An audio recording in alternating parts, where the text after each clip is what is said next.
इन्होंने झूठ बोला। आज कितने घर दिए? 1500 से भी कम दिए ना। अच्छी बात है, चलो इनको याद तो है। 2 लाख लोगों को इन्होंने बेघर किया है झुग्गियां तोड़ के, पिछले साल में ही। बाकी सालों का नहीं बता रही, सिर्फ जिनके घर ये जाते हैं, खाते हैं, फोटो खिंचाते हैं, अगले दिन उनकी झुग्गी तोड़वा देते हैं। ऐसे है भाजपाई ना, वो भी तो एक पॉइंट है ना। क्या महाराष्ट्र का अपमान कर रही है? नहीं, एक सेकंड, छत्रपति शिवाजी महाराज के प्रदेश का अपमान किया जा रहा है क्या? महाराष्ट्र का अपमान किया जा रहा है क्या? क्या मेरी बात या भाजपा की बात आप नहीं चाहते तो आप बता दो, हम चले जाते हैं। सोफा गिनवा रहे हो, मोदी जी चारपाई पे सोते हैं क्या? कोई कहता है इनको, कांग्रेस को कहता है कि आप यूपी छोड़ दो, कोई कहता है बिहार छोड़ दो, उद्धव ठाकरे कहते हैं महाराष्ट्र छोड़ दो, आम आदमी पार्टी कहती है दिल्ली छोड़ दो। ये कहां जाए? देश छोड़ के चले जाए? क्या करें ये लोग? चुनाव ना लड़े कहीं पर? केवल अपशब्द बोलना है, केवल डिस्ट्रैक्ट करना है और कुछ नहीं, काम नहीं बताना अपना। एक काम बताया क्या इन्होंने? 20 नए हॉस्पिटल के नाम बताए। जो इंसान कहता है कि उनकी 56 इंच का सीना है और बहुत बोल्ड है, उनको नाम लेकर बोलना चाहिए था। छुप के इसलिए बोले क्योंकि उनको पता है कि वो घर किसी का पर्सनल घर नहीं है, वहां पे अब अरविंद केजरीवाल जी भी नहीं रहते। दोस्तों, दिल्ली में होने वाले विधानसभा चुनावों के लिए आम आदमी पार्टी, कांग्रेस और भाजपा ने अपनी अपनी कमर कस ली है। जहां सभी पार्टियों के प्रवक्ता एक दूसरे पर आरोप प्रत्यारोप लगा रहे हैं, वहीं आज की डिबेट में भी आप देखेंगे कि किस तरह से अमीश देवगन शहजाद पूनावाला की खुलकर सपोर्ट करते हुए आपको दिखाई देंगे। और जहां आम आदमी पार्टी की प्रवक्ता ने शहजाद पूनावाला की बिना साबुन पानी से इतने अच्छे से धुलाई कर दी कि वो बीच डिबेट छोड़कर ही जाने लगते हैं जहां अमीश देवगन उन्हें रोकते हुए दिखाई देंगे आप लोगों को। तो बहुत ही अच्छी और इंटरेस्टिंग डिबेट है, जिसे आप लास्ट तक जरूर देखिएगा, जहां पर आम आदमी पार्टी की प्रवक्ता ने शहजाद पूनावाला की बहुत ही अच्छे से धुलाई कर दी। चलिए देर नहीं करते हैं और देखते हैं आज की डिबेट। सबसे पहले, क्योंकि ये प्रथम डिबेट है ग्रेगोरियन कैलेंडर के 2025 की, तो मैं चाहता हूं कि एक नई संस्कृति को अपनाया जाए। पहले मैं अपने सरकार के द्वारा दिल्ली के लिए काम गिनाऊंगा। हिस्ट्री में कोई डिबेटर ऐसा नहीं करता। पहले मैं अपने काम गिनवाऊंगा।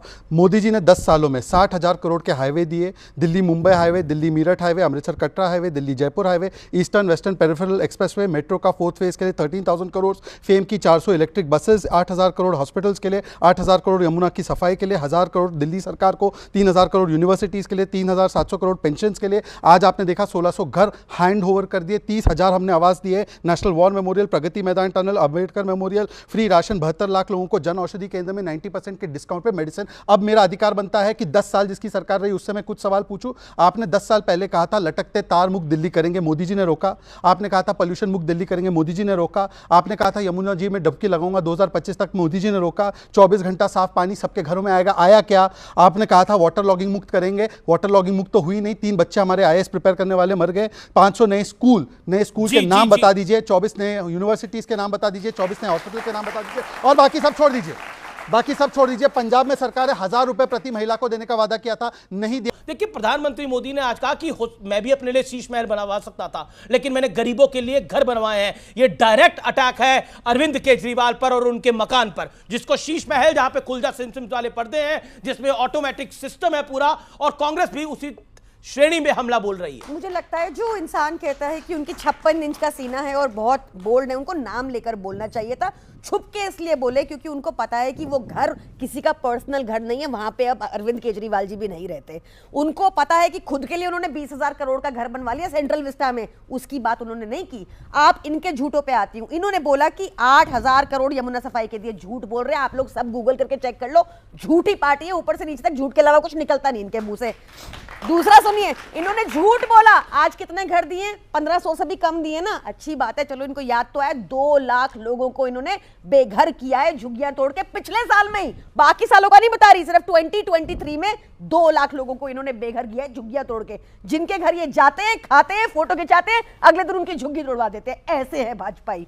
इन्होंने बात की, प्रधानमंत्री मोदी ने बात की और इन्होंने रिपीट की कि 90% मेडिसिन हम फ्री, 90% मेडिसिन सस्ती। हमारी मेडिसिन फ्री है भाई, हम पैसे ही नहीं लेते अपने सरकारी अस्पतालों में। तुम कह रहे हो कि हम थोड़े से लेंगे, हमारा बेटर है, ऐसा नहीं है। आज आपको लगता है शीश महल बनवाना गलती थी? देखिए, शीश महल है ही नहीं। जब कोविड से लोग त्रस्त थे तब मकान बन रहा था। नहीं, ऐसा ये सारा दुष्प्रचार है। मैं आपको सिंपली बता देती हूँ। देखिए, वहां पर क्या मकान तो बना हुआ है उधर? वो घर 1952 में लास्ट टाइम रेनोवेट हुआ था। उस घर की छत, अरविंद केजरीवाल जी के माँ बाप के कमरे की छत गिरी थी, तब रेनोवेशन हुआ। उस घर में दफ्तर भी बना दिए गए। घर में दफ्तर भी बने स्टाफ के लिए। ओके। वो कह रहे हैं कि छत गिर गई थी इसलिए ये करना पड़ा। बताती हूँ इनके लोगों के एक एक दिन का ट्रैवल, इनकी पार्टी एक एक दिन का ट्रैवल, इनका नेता है 10 लाख रुपए travel every day. Okay okay okay okay 80 crore के घर है, 20,000 करोड़ का तो मोदी जी का अपना घर है जहाँ वो रह रहे हैं। मोदी जी का तो अपना घर कोई नहीं है, तो उनका सीएम का अपना घर कौन सा है? ओके ओके ओके सीएम का अपना घर कौन सा है? इनका हो गया, इनको संतुष्ट। नहीं बात तो बता दूं। नहीं बाबा एक करके, अब आपने बोला, आपने पौने 2 मिनट बोला। ओके कोई समस्या नहीं, हम अच्छे संस्कार का परिचय देंगे। आप अरे अच्छा ये तो महाराष्ट्र से दिल्ली आए ना बेटर अपॉर्चुनिटीज के लिए, महाराष्ट्र नहीं रह पाए ना, वो भी तो एक पॉइंट है ना। क्या महाराष्ट्र का अपमान कर रही है? नहीं, एक सेकंड, छत्रपति शिवाजी महाराज के प्रदेश का अपमान किया जा रहा है क्या? महाराष्ट्र का अपमान किया जा रहा है क्या? वैसे मैं बता दूं, मैं रहता उत्तर प्रदेश में हूँ, मैं रहता उत्तर प्रदेश में, काम दिल्ली में करता हूँ, पार्टी का कार्यालय दिल्ली में होता है। अब सुन लीजिए, देखिए इलाज कराने में लोग उत्तर प्रदेश और हरियाणा से दिल्ली आते हैं। दिल्ली में आज से थोड़ी आ रहे हैं, पहले से आ रहे हैं। एक इन्होंने कहा कि हमने 1952 का घर था, इसलिए छत गिर रही थी माँ बाप के सिर पर, इसलिए छत बनाने के लिए हमने रेनोवेशन करवाया। Ultra smart slim TV 64 lakh, free standing luminaire 10 lakh, ओसाडा full body massage chair 4 lakh, recliner sofa 10 lakh, 8 recliner sofa 10 lakh, Bose के लाउड स्पीकर 4 लाख का एक, 60 रेफ्रि 70 लाख का steam oven 9 lakh, 50 litre microwave oven 6 lakh पड़ी जाती है। क्या है? देखिए अमित जी, एक सेकंड अमित जी, मैंने डिबेट में पहले पर आप ये लिस्ट कांग्रेस भी लेके घूम रही है। ओके ये देखिए, एक सेकंड मैं आपसे एक रिक्वेस्ट, बिल्कुल आपकी बात आपने मुझे बोला पहली डिबेट है, अच्छे तरीके से, बिल्कुल अच्छे तरीके से होनी चाहिए। ना राजकुमार भाटी को डिस्टर्ब किया ना मैंने, बिल्कुल आपको कोई डिस्टर्ब नहीं करेगा। क्या मेरी बात या भाजपा की बात आप नहीं चाहते तो आप बता दो, हम चले जाते हैं। सोफा गिनवा रहे हो, मोदी जी चारपाई पे सोते हैं क्या? उनके घर में सोफा नहीं है? अमित जी ये तरीका ठीक नहीं है। प्रधानमंत्री आवास में सोफा नहीं है कि बेड नहीं है, क्या टीवी नहीं है, क्या एसी नहीं है, क्या चीज नहीं है? प्रधानमंत्री आवास सारी मर्यादाओं का पालन फालतू टाइम खराब कर रहे हैं आप। एक सेकंड नहीं जाना उचित नहीं है, जाना उचित नहीं है। स्ट्रिक्ट रूल मैं बोल रहा हूं कि इसको पूरी तरीके से अच्छे से करिए। ओके, लेकिन ये मुझे एक देवदास फिल्म का डायलॉग याद आ रहा है कि उसने कहा उसको छोड़ दो, उसने कहा उसको छोड़ दो, मैं दुनिया ही छोड़ दूं। कोई कहता है इनको, कांग्रेस को कहता है कि आप यूपी छोड़ दो, कोई कहता है बिहार छोड़ दो, उद्धव ठाकरे कहते हैं महाराष्ट्र छोड़ दो, आम आदमी पार्टी कहती है दिल्ली छोड़ दो। ये कहां जाए? देश छोड़ के चले जाए? क्या करें ये लोग? चुनाव ना लड़े कहीं पर?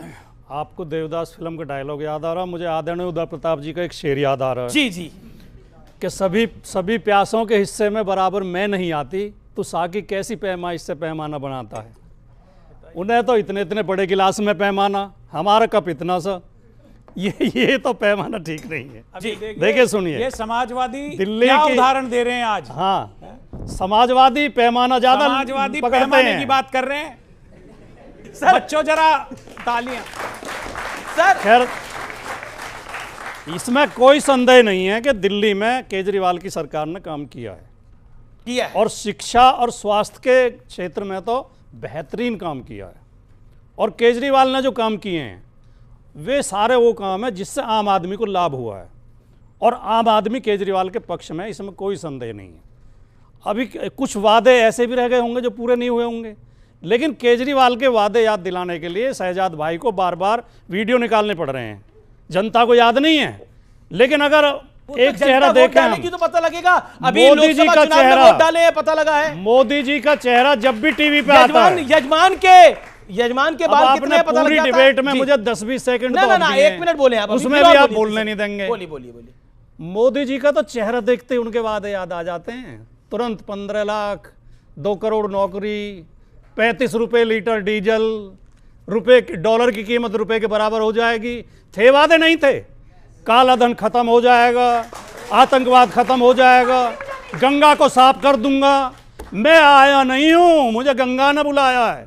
जो इतने बड़े झूठ बोले जिन्होंने, वो वादे याद दिला रहे हैं। लेकिन बटेंगे और कटेंगे के पोस्टर दिल्ली में लग गए हैं। सीधे तौर पर भारतीय जनता पार्टी के नेता प्रवक्ता ने ये पोस्टर लगवाए हैं। बटेंगे तो कटेंगे की वापसी दिल्ली के अंदर हो रही है महाराष्ट्र के बाद। क्या मेरा सीधा सवाल है आपसे, शहजाद पूनावाला और दुष्यंत नागर पहले आप, क्या आपको लगता है कि ये बटेंगे और कटेंगे का एजेंडा दिल्ली में भी आ गया है? देखिए, भारतीय जनता पार्टी हर मोर्चे पे विफल हो चुकी है। अभी आंकड़े आए हैं, $711 बिलियन का विदेशी कर्ज हो गया है, और देश की आर्थिक स्थिति कैसी है वो किसी से छुपी नहीं है। रही बात कांग्रेस की दिल्ली में, मैंने कई बार कहा है, इनके पास सब कुछ हमारा है, नेता, वोट, कैडर, सब। अब जब 11 साल इनको देख लिया, ये सही परफॉर्म नहीं कर पाए, अंबेडकर और गांधी की चिंतन को, उनके विजन को आगे नहीं ले जा पाए, तो वो वोटर हमारे को ही आना है सारा। ओके, बटेंगे और कटेंगे पे। प्रियंका मैं आ रहा हूं आपके पास। प्रियंका, बटेंगे और कटेंगे। देखिए, इनके पास मुद्दा नहीं है, सीएम चेहरा नहीं है, इनके पास एक इशू है, हिंदू मुस्लिम कर लो। इनको ना किसी और से काम है, कोई मतलब नहीं है। जैसा उन्होंने बताया, इस बात में मैं कांग्रेस के साथ सहमत हूँ। मैन्युफैक्चरिंग ड्रॉप हुई है, देश का रुपया गिरा है, आप जॉब्स उठा लें तो गिरी हैं, महंगाई बढ़ी है। सिर्फ दिल्ली एकमात्र राज्य है जहां आपको सबसे कम महंगाई है आज के देश में, क्योंकि यहाँ एक पढ़ी लिखी ईमानदार सरकार है, सबसे लीस्ट। ये रहा आंकड़ा, इनका आंकड़ा है। पढ़ी लिखी मुख्यमंत्री को कंटिन्यू नहीं करना चाहते हैं। दिल्ली में आप कहते हैं आंकड़ा महिला मुख्यमंत्री रहे कि नहीं रहे? दिल्ली में वो कह रहे महिला मुख्यमंत्री रहे नहीं रहे दिल्ली के अंदर? वो महिला मुख्यमंत्री खुद चाहती हैं कि चौथी बार भी अरविंद केजरीवाल बने। ओके, हम भी यही चाहते हैं। महिला मुख्यमंत्री खुद चाह रही है चौथी बार भी अरविंद केजरीवाल बने। ओके शहजाद, तू ना। अमित जी, इन्होंने अभी कहा कि हम हिंदू मुस्लिम कर रहे हैं क्योंकि हमने ये नारा दिया, एक रहेंगे, सेफ रहेंगे, बटेंगे तो कटेंगे, जो हम बचपन में भी कहते थे कि united we stand, divided we fall. पर मेरा बड़े आदरपूर्वक अखिलेश जी ने अभी एक बयान दिया है, क्योंकि उनके साथ में दोनों, शिवलिंग मुख्यमंत्री के घर में ढूंढो, मठाधीश माफिया, ये भी उन्होंने कहा। हिंदू धर्म के राम मंदिर के प्राण प्रतिष्ठा को नाच गाना, रामचरितमानस पोटेशियम साइनाइड है। जिस प्रकार से राम मंदिर को बेकार बोला गया, जिस प्रकार से इनके नेता गोपाल इटालिया है जो कहते हैं मंदिर शोषण के घर है, फिर उसके बाद अरविंद केजरीवाल। बाबरी मस्जिद का ध्वंस हुआ तो मैंने नानी से पूछा, नानी अब तो आप बड़े खुश हो गए, अब तो आपके भगवान राम का मंदिर बनेगा। विस्की में विष्णु बसे, विस्की में अमित जी, मेरी बारी है, इस प्रकार से अलाउड नहीं होना चाहिए। अपनी बारी। अमित जी, मैं सिर्फ इतना कह रहा हूँ। अमित जी, बोले, फिर आप बोले। उन्होंने पूछ लिया, मैं उसका भी जवाब दे दूंगा, उसका भी जवाब दे दूंगा, उसका भी जवाब दे दूंगा। मैंने सुन लिया, मैं जवाब दे दूंगा। नरेश अग्रवाल का जो बयान बता रही ना, नरेश अग्रवाल ने जब वो बयान दिया तब वो समाजवादी पार्टी में थे, निकाले नहीं गए। आज गोपाल इटालिया की पार्टी में, बताइए क्या स्टैंड है आपका? मनीष सिसोदिया ने बोला राम मंदिर नहीं बनना चाहिए, क्या स्टैंड है आपका? बाबरी मस्जिद के ऊपर बोला कि बाबरी मस्जिद खा गई थी, नानी बहुत उदास थी, अरविंद केजरीवाल का क्या स्टैंड है आपका? बताइए, केवल इधर उधर की बातें करनी है, केवल अपशब्द बोलना है, केवल डिस्ट्रैक्ट करना है और कुछ नहीं, काम नहीं बताना है अपना। एक काम बताया क्या इन्होंने? 20 नए हॉस्पिटल के नाम बताइए, 20 नए हॉस्पिटल के नाम बताया, 20 नए हॉस्पिटल के नाम बताया, मांगिए 20 नए हॉस्पिटल, मांगिए ना। देखिए, अभी काम मैं बता रही हूँ। ओके। सबसे पहले तो ये बार-बार यही पूछते हैं हॉस्पिटलों के नाम, आप चेक कर लीजिए जरा। बुराड़ी हॉस्पिटल 768 बेड, कोविड के टाइम में खुला बुराड़ी में, सब गूगल करके अभी देख लो, ठीक है? कोविड में गायब थे कांग्रेस के नेता अनिल चौधरी, उनकी बारी। मैं आपको संबोधित करके कह रहा हूं, कोविड का नाम मत लीजिए आप। कोविड के दौरान कांग्रेस पार्टी का कार्यकर्ता दिल्ली में प्रवासी और अप्रवासी लोगों की सेवा में जुटा हुआ था। अरे कहीं अरविंद केजरीवाल का मौका नहीं था। ये डबल अटैक है एक तरह से। ओके। अब उनको 30 सेकंड दे दीजिए। ओके, आपको दिख ही नहीं रहा कि रूपानी जी को इस्तीफा देना पड़ा? उनकी मैनेजमेंट कितनी खराब थी गुजरात में। आपको बीजेपी का कुछ दिख ही नहीं रहा। जानती है देश की महान जनता जानती है। आपको नहीं दिख रहा कि नाम कटवा रहे हैं? आपको नहीं दिख रहा अनिल मासी वोट चोरी कर रहे हैं? आपको कुछ नहीं दिख रहा? कौन लड़ा था? अरे हमको सब दिखता है, हमारे लोग जाके सुप्रीम कोर्ट में लड़ते हैं। आप क्या बात कर रहे हैं? आपके टाइम मेयर चुनाव में वो हम लड़ते हैं कि लोग जिस कैंप में रहते थे, 1 महीने का राशन और 10-10 हजार रुपया। ये अमातुल्लाह खान है, एक बार कंडेम करे। क्या एक्शन लिया आपने अमातुल्लाह खान पे? बताइए एक बार। ओके, जवाब। ये हाइपर वेंटिलेट करने लग जाते हैं। देश में गृह मंत्री के पास है बॉर्डर सिक्योरिटी। हरियाणा में रोहिंग्या बसे। कल नायाब सिंह सैनी ने बयान दिया कि मैं हरियाणा से रोहिंग्या निकालूंगा। अरविंद केजरीवाल ने बसाया क्या हरियाणा में? और इन्होंने बहुत वीडियो चला ली है, एक वीडियो मुझे भी चलानी है। चलाइए, ये मेरी वीडियो है ही नहीं। मोदी जी मैं केस करूंगा चैनल पे भी। नहीं है, फर्जी वीडियो है, देखिए ये भी बता रहे हैं। अभी इन्होंने बताया फर्जी वीडियो है, ये फर्जी है मैडम, आप फंस जाएंगी। कहाँ है फंस जाएंगी? कर दिया केस, आपका ऑलरेडी एक केस है, मेरा ऑलरेडी एक केस पे बाहर है। चलिए 153 है। बताइए